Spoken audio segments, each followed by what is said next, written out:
Bonjour et bienvenue sur Free Academy. Dans cette vidéo, nous allons voir le repérage dans le plan. C'est parti!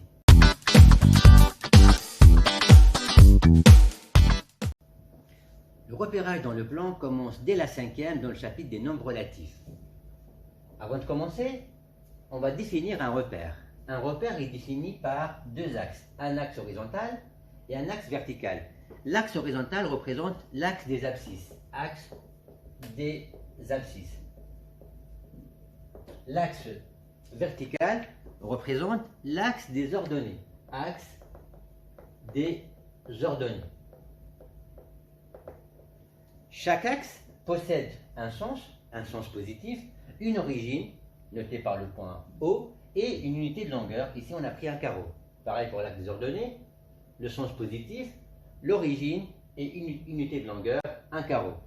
Ces deux axes possèdent la même origine, c'est le point O de coordonnées 0, 0. Nous allons lire dans ce repère les coordonnées des points suivants, M, N, P, Q, R et S. D'abord, chaque point dans un repère possède deux coordonnées. Une abscisse se lit sur l'axe des abscisses et une ordonnée se lit sur l'axe des ordonnées. Commençons par le point M. Pour lire l'abscisse de point M, on doit projeter le point M sur l'axe des abscisses. Regardez, on va projeter le point M ici. Donc, on a un carreau par unité. 1, 2, 3, 4, 5. Donc, l'abscisse du point M est 5. Passons à son ordonnée. Maintenant, pour lire l'ordonnée, on doit projeter sur l'axe des ordonnées. 1, 2, 3. Donc, l'ordonnée de M est 3. Les coordonnées du point M sont 5, 3. Attention, ce n'est pas 3, 5. Parce qu'on commence par l'abscisse. Passons au point N. Pour lire l'abscisse de N, on doit projeter sur l'axe des abscisses. Attention, là on a le sens positif. Donc à gauche, on a les nombres négatifs. 0, moins 1, moins 2, moins 3, moins 4, moins 5, moins 6. Donc l'abscisse de point N est le nombre moins 6. Maintenant, son ordonnée, on doit projeter sur l'axe des ordonnées. Là, on remarque que N possède la même abscisse que le point M, c'est-à-dire 3. Passons au point P. Le point P, il est là. Donc, on va commencer par l'abscisse. Et là, on lit moins 1, moins 2, moins 3, moins 4, moins 5. Passons à l'ordonnée. On va projeter dans ce sens. Et on va lire moins 1, moins 2, moins 3. Passons au point Q. Attention, le point Q, il est un peu particulier. Pourquoi? Parce qu'il appartient à l'axe des ordonnées. Donc, pour lire l'abscisse, on va faire de la même façon, on va projeter sur l'axe des abscisses. On va projeter ici, et on trouve le point 0. Donc, l'abscisse de point Q est 0. Maintenant, pour trouver l'ordonnée du point Q, donc, on fait comment? On va projeter dans ce sens-là. On va se déplacer horizontalement. On va se déplacer, sauf que là, on est déjà sur le point.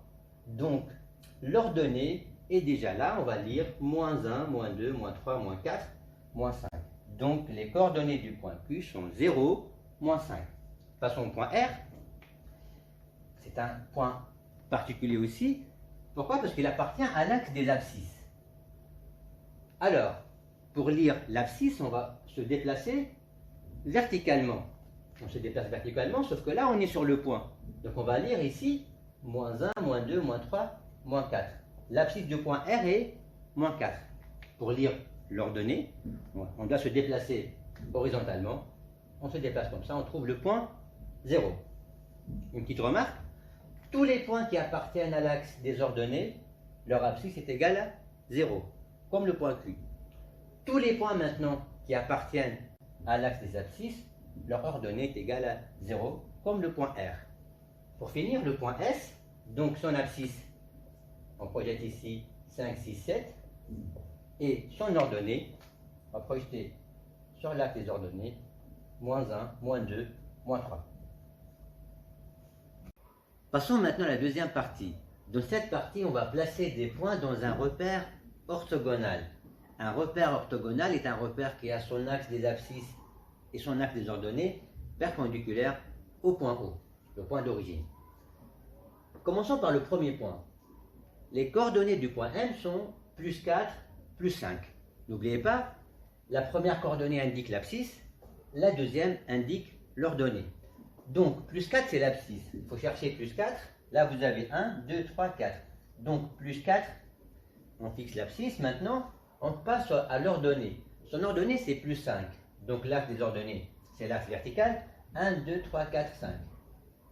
Maintenant, on va tracer la perpendiculaire à l'axe des abscisses, passons par 4, et la perpendiculaire à l'axe des ordonnées, passons par 5.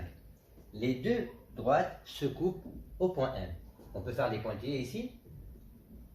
Donc l'abscisse est 4, l'ordonnée est 5, l'intersection des deux donne le point M. On va faire la même chose pour le point N. Son abscisse est moins 7, son ordonnée est plus 2. Donc l'abscisse moins 7, là vous avez la partie positive, partie négative, moins 1, moins 2, moins 3, moins 4, moins 5, moins 6 et moins 7. Son ordonnée est plus 2, donc on va lire 2 ici, plus 2. Maintenant, on va tracer la perpendiculaire à l'axe des abscisses et la perpendiculaire à l'axe des ordonnées. L'intersection des deux droites donne le point N. Faisons la même chose pour le point P, moins 8, moins 3, abscisse moins 8, donc là on a moins 7, le moins 8 est juste après, moins 3 dans la partie négative des ordonnées, moins 1, moins 2, moins 3. Après, on va tracer la perpendiculaire à l'axe des ordonnées et la perpendiculaire à l'axe des abscisses. Les deux droites se coupent, se croisent au point P. Le point Q, il a comme abscisse 0. N'oubliez pas, tous les points qui ont comme abscisse 0 se trouvent sur l'axe des ordonnées. Donc, abscisse 0, ordonnée moins 3. Abscisse 0 ici, ordonnée moins 3, donc le point Q. Passons au point R, plus 5, moins 1. Plus 5 est l'abscisse, là vous avez plus 4, donc plus 5 c'est juste après, moins 1 pour l'ordonnée, l'intersection des deux donne le point R. Enfin le point S, moins 6 plus 2, moins 6 pour l'abscisse, plus 2 pour l'ordonnée, on l'a dit à la droite, donc là l'intersection des deux donne le point S. Voilà. Merci pour votre attention et à très bientôt pour une nouvelle vidéo.